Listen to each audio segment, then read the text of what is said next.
Hey, salut à tous et bienvenue dans ce premier mini-cours sur les langues.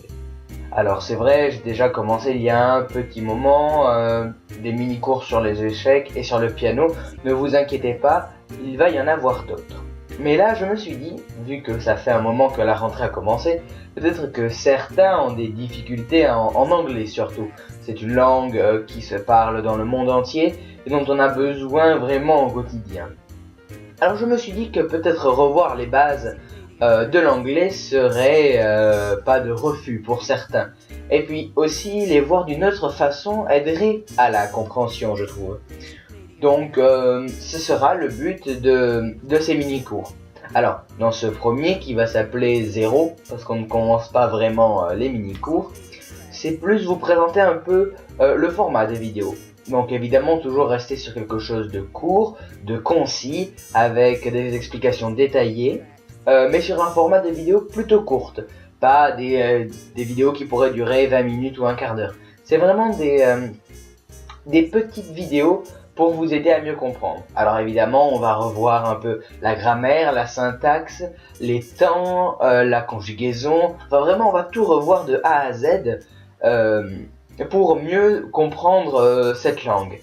Évidemment, n'étant pas prof et étant encore élève, je ne peux pas créer des cours à partir de rien. Je n'ai pas fait de maîtrise, je n'ai pas passé de concours. Donc, je vous propose d'acheter 2-3 livres que je vais utiliser pour ces mini-cours qui vont peut-être vous aider comme moi à mieux comprendre l'anglais.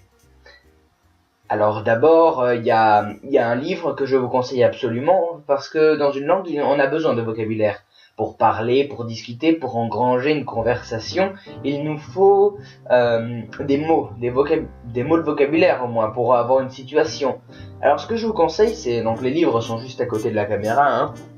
Le premier livre que je vous conseille, c'est celui-là, Becherel anglais, le vocabulaire. Alors il est un peu épais, mais dedans vous avez énormément de registres avec des citations, des tableaux, des rubriques, parfois des petits points. Il est très bien fait et je vais l'utiliser pendant nos sessions. Ensuite, nous avons un deuxième petit bouquin qui lui est plus petit, qui s'appelle Mes fiches ABC du bac. Donc bon, ils se sont pas emmerdés pour les lettres, c'est les mêmes lettres dans un ordre différent. Ça s'appelle un anagramme. Et dedans, vous avez donc, c'est vraiment sur celui-là, plus le suivant, sur lequel je vais m'appuyer pour faire des mini-cours. Dedans, vous avez réduit au minimum tout ce qu'il y aurait à savoir, plus des points de vocabulaire là, des points méthode on va dire. Enfin, il est vraiment très bien fait, donc je vous le conseille impérativement.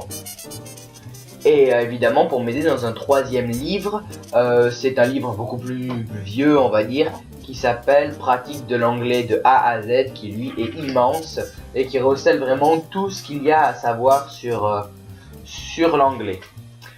Donc maintenant que vous savez sur quoi je vais travailler, avec quoi je vais travailler, j'aimerais qu'on mette en place un petit truc. Je vais voir si je peux vous faire à la fois aussi des exercices pour voir si vous avez bien compris le sens de la leçon. Je ne veux pas non plus être pris comme quelqu'un d'impétueux, si vous savez ce que ça veut dire, enfin comme quelqu'un d'arrogant qui vient vous montrer son savoir. Je veux partager comment je vois la langue et surtout la langue anglaise.